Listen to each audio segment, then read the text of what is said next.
राम राम। कालिदास की प्रसिद्ध रचना रघुवंशम का एक सूक्त है, तेजसाम ही न वयः समीक्षते।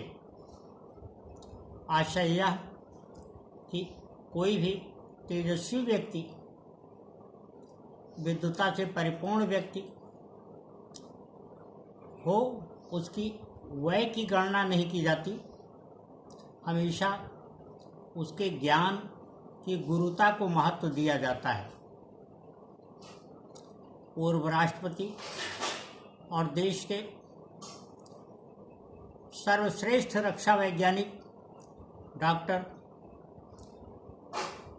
APJ अब्दुल कलाम का कहना था कि हर प्राणी की अपनी शक्ति और कमजोरियां होती हैं। मछली जलाशय में, नदी में या समुद्र में भी तेज गति से तैर लेती है, लेकिन वह जंगल में नहीं रह सकती। उसके उस वेग का जंगल में कोई महत्व नहीं रह जाता, बल्कि वह शक्तिहीन हो जाती है।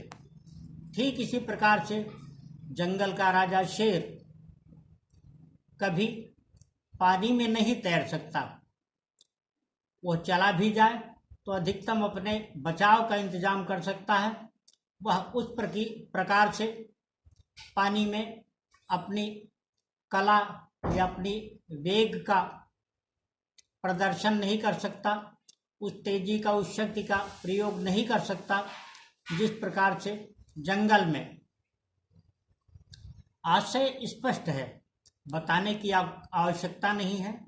हम सभी जरा सा भी ध्यान केंद्रित करें तो इस बात को बखूबी पाएंगे कि सारी चीज़ें, सारा ज्ञान विज्ञान हमारे चतुर्दिक विद्यमान है। यह व्यक्ति विशेष की क्षमता, लगन अथवा उसके प्रेम की दिशा पर होता है कि वह कहाँ, क्या, कैसे और क्यों प्राप्त करना चाहता है। जो व्यक्ति किसी भी चीज को केवल स्वयं के लिए प्राप्त करना चाहते हैं, वो और वह व्यक्ति जो किसी चीज को सभी के लिए प्राप्त करना चाहते हैं, इनमें बड़ा अंतर है।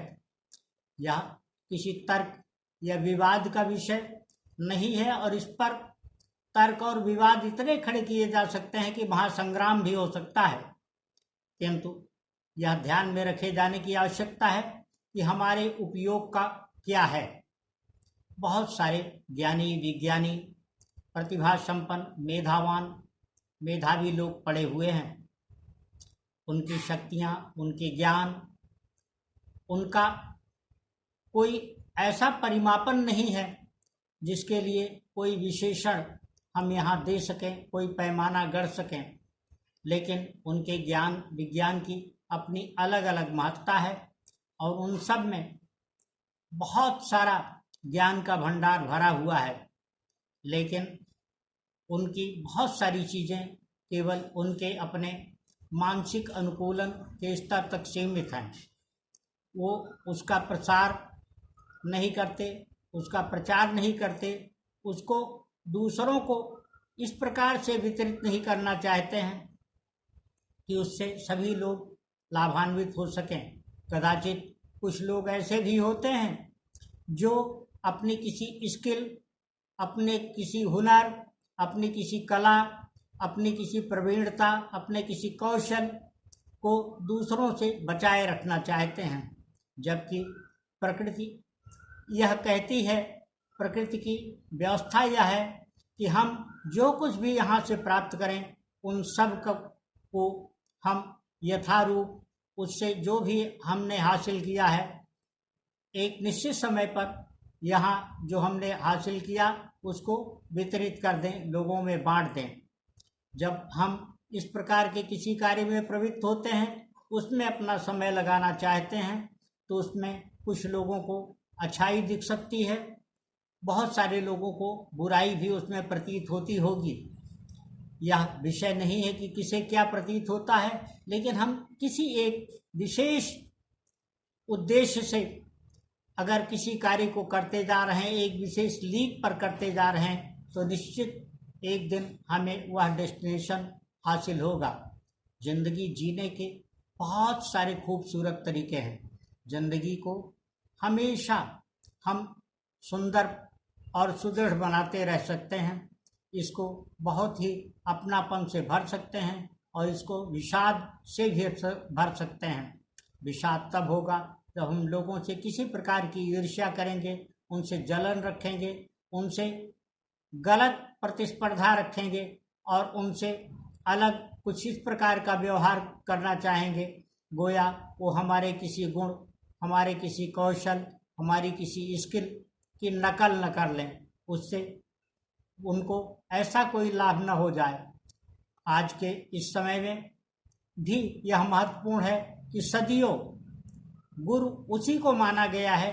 गुरु वही होता है जो वास्तव में अपनी शिक्षा देने के बाद उससे किसी भी प्रकार की अपेक्षा नहीं रखता है। गुरु वह है जो अपनी शिक्षा और अपनी विद्वता, अपने ज्ञान से अपने शिष्य को हमेशा इस प्रकार से परिष्कृत करता है, उसे सुंदर बनाता जाता है, जिससे एक दिन वह उससे अधिक नाम पैदा कर सके। वह जानता है कि जब भी ऐसी स्थिति आएगी, उसके गुरु के रूप में उसका भी नाम कहीं न कहीं किसी न किसी रूप में अवश्य आएगा। लेकिन कुछ लोग आज के जीवन में इस प्रकार का भी कार्य कर रहे हैं, करते हुए दिखते हैं, जो इससे अलग सोच रखते हैं। वह सोचते हैं कि शिक्षा विद्या उनके लिए वास्तव में किसी प्रकार का व्यवसाय है, कुछ अर्जित करने का जरिया है। नौकरी पेशे में या जिनको हम पेशेवर शिक्षक कहते हैं, उनके स्तर पर किसी हद तक ये बात हो भी सकती है, और यह आज की स्थिति नहीं है, निरंतर होती चली आई है। लेकिन हम में से बहुत सारे लोग सदियों से इस प्रकार से होते आए हैं, जिन्होंने हमेशा अपने ज्ञान विज्ञान को सभी के लिए समझा और सभी को उसका उचित लाभ देना चाहा। उन्होंने कभी इस बात की चिंता नहीं की कि उनके इस ज्ञान को, उनके इस जानकारी को, उनकी उस विद्वता को कौन कहाँ किस प्रकार से ले रहा है। उन्होंने हमेशा लोगों में अच्छाइयाँ देखी। अच्छाइयाँ देखने के एक बड़ा अच्छा परिणाम ये होता है, उसका सुफल ये होता है कि हमें हमारा जो मन मस्तिष्क है, जो इसका भंडार है, जो इसका विद्वता का, ज्ञान का जो भंडार है, जो उसका कोषागार है, उसमें किसी प्रकार की गंदगी नहीं जमा हो पाती। जब हम दूसरों में बुराइयां देखते हैं तो हमारा मन मस्तिष्क उस डस्टबिन की तरह हो जाता है, होता चला जाता है, जिसमें कचरा डाला जाता है, और उस कचरे की स्थिति एक रोज ऐसी हो जाती है कि उसमें और कुछ भी रखा नहीं जा सकता।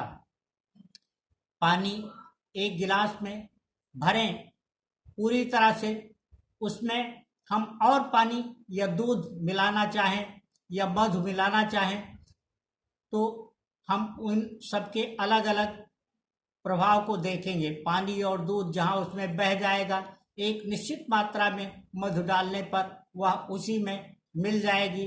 चीनी उसमें एक निश्चित मात्रा तक डालने पर वह घुल जाएगी, अपना स्थान उसमें बना लेगी। हमारा व्यवहार भी इसी प्रकार से होना चाहिए कि हम जहाँ कुछ भी अच्छाई हो, किसी के मन मस्तिष्क में कौन सी बात भरी है, क्या है, उस पर विचार न करके, उस पर अपनी ऊर्जा न गंवा करके लोगों को अच्छाई परोसें। जो निश्चित मात्रा में एक सुनिश्चित परिमाप के हिसाब से मिठाई चाहते हैं, उनके साथ वह अपनी जगह बना लेगी।